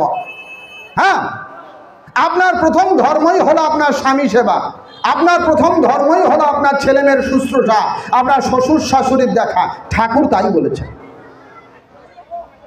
ঠাকুরের একটা বই আছে, আজকে পড়া হয়েছে, বইটার নাম হলো নারীর নীতি। আপনারা নাম শুনেছেন? নারীর নীতি। ওইখানে ঠাকুর কি বললেন? সধবা মায়েদেরকে ঠাকুর বলছেন পতিকে দেবতা ভাবিও। কি বলল? পতিকে দেবতা ভাবিও। খালি ঠাকুর বলেন না, এটা ভগবান কৃষ্ণও বলেছেন স্বভারতারিজ কৃষ্ণে য ভেদ বুদ্ধিং করোতি যা কটুক্তাতারয়েৎ কান্তং গৌহত্যালবে ধ্রুবম। যে সধবা তার নিজের স্বামীকে ভগবান কৃষ্ণের মতো ভাবতে পারে না আর কটু কথার দ্বারা তাকে উৎপীড়ন করে, তাহলে গরু হত্যা করলে যে পাপ তার সেই পাপ হয়। ব্রহ্মবৈবর্ত পুরাণ। এই জন্য আপনি যদি গৃহস্থ হন তাহলে আপনার স্বধর্ম কি? গৃহস্থ ধর্ম। আপনি যদি একটা শিক্ষক হন, আপনার স্বধর্ম কি? ঠিক মতো আপনি পাঠদান করবেন আপনার ছাত্রদের। স্বধর্মে নিধানম শ্রেয়ঃ। এটা কেবল আমাদের হিন্দু ইত্যাদি ধর্ম নয়, আমার উপর দায়িত্ব যা কিছু আছে অর্পিত হয়েছে এগুলোও মানা ধর্ম। এই জন্য ঠাকুরের ধর্ম দর্শন নিছক বৈরাগ্যবাদী ধর্ম দর্শন নয়। তিনি কাপড় চোপড়ের উপর গুরুত্ব দেননি যে এই কাপড় পরে। আমাদেরও কাপড় আছে, হ্যাঁ, যেমন আমাদের ঋত্বিক দাদারা দেখবেন বেশিরভাগ যখন যায় তারা কালো পাড় ধুতি পরেন। আমাদের সুধীরামদা আছেন বিখ্যাত এখানে, উনি দেখেন ধুতিটা পরেছে কালো পাড় ধুতি, দেখেছেন আপনারা? এটা একটা বিশেষ। কিন্তু ঠাকুর অনুকূল চন্দ্রের আলোচনা প্রসঙ্গের 22 খণ্ড 23 খণ্ড কোথাও তিনি বলেন নাই যে কালো পাড়ে ধুতি না পরলে আমার ভক্ত হতে পারবে না, এটা বলেননি। তিনি কি বললেন? ধর্ম আচরণের বিষয়, আচার পরমো ধর্ম। এই জন্য পোশাক আশাকে ধর্ম নয়, এটা আমাদের শাস্ত্রেও বলা আছে। চিরবাসা জটি বিপ্র দণ্ডি মুন্ডিত এব বা বিভূষিত বা বিপ্রেন্দ্র ন লিঙ্গম ধর্ম কারণম। পদ্মপুরাণ উত্তরখণ্ড 80তম অধ্যায় 104তম শ্লোক। হ্যাঁ, চিহ্নের প্রয়োজন আছে, আপন আপন গুরু পরম্পরা নেবে, এটা কোনো দোষের কিছু না। কিন্তু কেউ যদি ভাবে যে এই কাপড় চোপড় পোশাক দিয়েই আমি মুক্তি পাবো, হবে না। এটা আমি বলি নাই, দেবর্ষি নারদ বলছেন। বইটার নাম হলো নারদ পরিব্রাজক উপনিষদ। বেদের কথা বলছি। না দণ্ড ধারণে না মুন্ডে না বেশে না দম্ভাচরেণ মুক্তি। দণ্ড ত্রিশূল ধরে মুক্তি হয় না, বেশ পোশাক দিয়ে মুক্তি হয় না। নারদ পরিব্রাজক উপনিষদ। এই কারণে আমার বাস্তব জীবনে যাতে আমি ধার্মিক হতে পারি, এই বাস্তব ধর্মের কথা ঠাকুর বললেন। কর্মের মাঝে ধর্মকে যে পালন করতে পারল না, ধর্মে কর্মে আনলো বিভেদ, পদে পদে লাঞ্ছনা। ধর্ম আর কর্ম আলাদা নয়, ঠাকুর বললেন কর্মের মধ্য দিয়ে ধর্মটা তুমি প্রতিষ্ঠা করো। এই কারণে তুমি যদি সধবা হও, তোমার ধর্ম সধবা ধর্ম। শোনেন, ঠাকুরের বাণী 2 লাইন। তিনি কি বললেন জানেন? তিনি বলছেন সতীর হাওয়া লাগলে গায়, পড়শি বেড়ে ঊর্ধ্বে ধায়। আপনারা কি মনে করছেন সধবা মা কম দামি? একটা গল্প শোনেন নাই? নতুন নতুন সাধু তপস্যা করেছে, গাছের তলায় বসে চোখ বন্ধ করে ধ্যান করে, গাছের উপরে বক ছিল, পায়খানা করে দিয়েছে। সাধুর গায়ে যেই পায়খানা পড়েছে, ও কটমট করে তাকিয়েছে, আর বক ছাই হয়ে গেছে। সাধু ভাবলো, বাহ, আমার তো খুব ক্ষমতা হয়েছে, আমার তো ভগবান দর্শন হয়ে গেছে, শক্তি হয়ে গেছে। ও বেরিয়ে পড়েছে, বাবাতি ভিক্ষাং দেহি, বাবাতি ভিক্ষাং দেহি। এইরকম আপনাদের মতো একটা সরল সহজ গ্রামে একটা সধবা মায়ের কাছে বাড়িতে গিয়েছে, গিয়ে বলছে, মা বাবাতি ভিক্ষাং দেহি। সধবা ওই মাটা কি বললো, বাবা একটু অপেক্ষা করো, আমার স্বামী কেবল এসেছে বাহির থেকে, আগে আমার স্বামী সেবা করে নেই, তাকে ঠিকমতো শুশ্রূষা দেই, তারপরে আমি তোমার ভিক্ষা দেব। সাধু কটমট করে তাকিয়েছে আর মনে মনে ভাবছে, কি তোর এত বড় সাহস, তুই জানিস না আমি কত বড় সাধু, মনে মনে বলছে।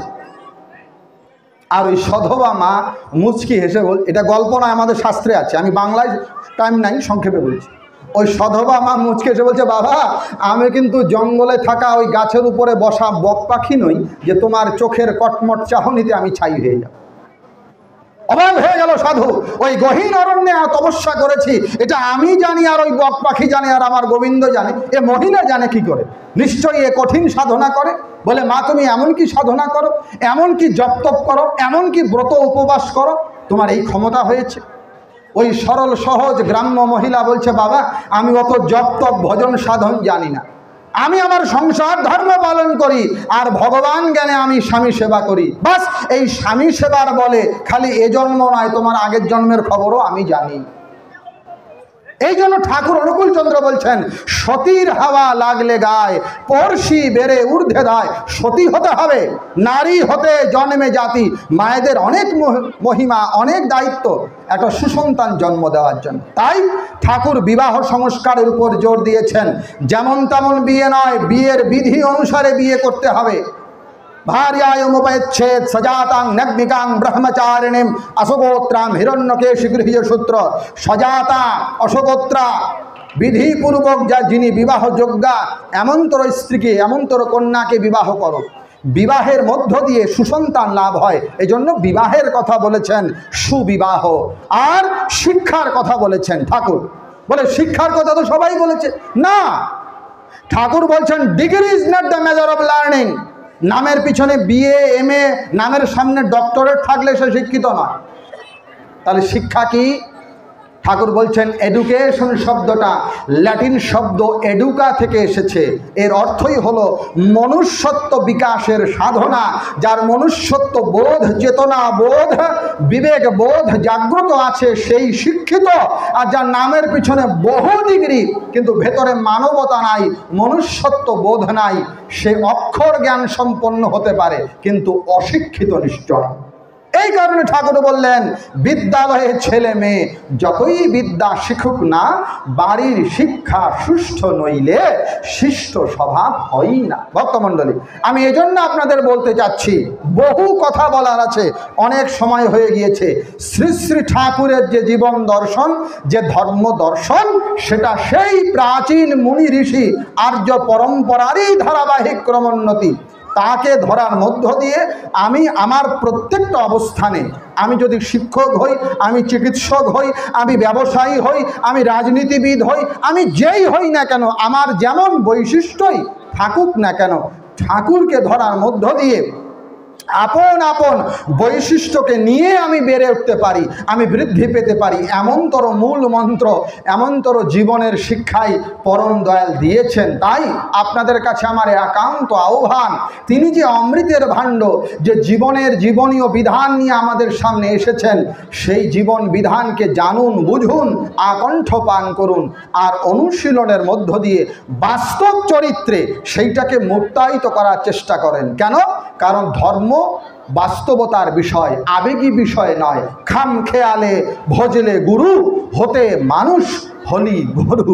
এই জন্য যারা দীক্ষা নিয়েছেন, বিধিপূর্বক ঠাকুরের পঞ্চনীতি যজন যাজন ইষ্টভৃতি স্বস্ত্যয়নী সদাচার মানবেন। যে জন্য আমরা ঠাকুরকে ধরেছি, আমার স্বার্থবুদ্ধির জন্য নয়, তাকে প্রতিষ্ঠা। আমি আহ্বান জানাবো, এই সৈয়দপুরের যারা গুরু ভাই আছেন, তারা প্রত্যেকেই ঠাকুরকে প্রতিষ্ঠা করবেন। কাউকে মেরে নয়, কাউকে নিন্দা করে নয়, ভালোবাসা দিয়ে, কারো প্রতি বিদ্বেষ রেখে নয়, সকলকে সেবা দিয়ে, সকলকে আপন করে আপনি আপনার ঠাকুরকে প্রচার করেন। গোটা বিশ্ব ঠাকুরময় হোক, গোটা বিশ্বের শান্তি, স্বস্তি, ঋদ্ধি ও বৃদ্ধি বর্ষিত হোক, এই প্রার্থনা জানিয়ে এতক্ষণ পর্যন্ত যারা আলোচনা শুনলেন তাদের সকলের মঙ্গল কামনা করি। যাদের গুপ্ত কিংবা প্রকট সহযোগিতায় এই চমৎকার ধর্মানুষ্ঠান ঠাকুরের উৎসব আয়োজিত হয়েছে তাদের মঙ্গল কামনা করি, এবং যারা প্রত্যক্ষ বা পরোক্ষভাবে আমাদেরকে সহযোগিতা করেছেন তাদের মঙ্গল কামনা করে এই এলাকার, দেশের, দশের, গোটা বিশ্বের মঙ্গল প্রার্থনায় আমার আলোচনা এখানেই সমাপ্ত করছি।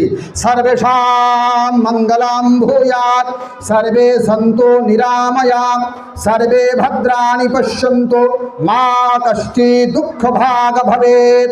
জগতের সকলেই সুখী হোক, সকলেই শান্তি লাভ করুক, কেউ যেন ক্ষণমাত্র দুঃখ ভোগ না করে। ওম শান্তি শান্তি শান্তি।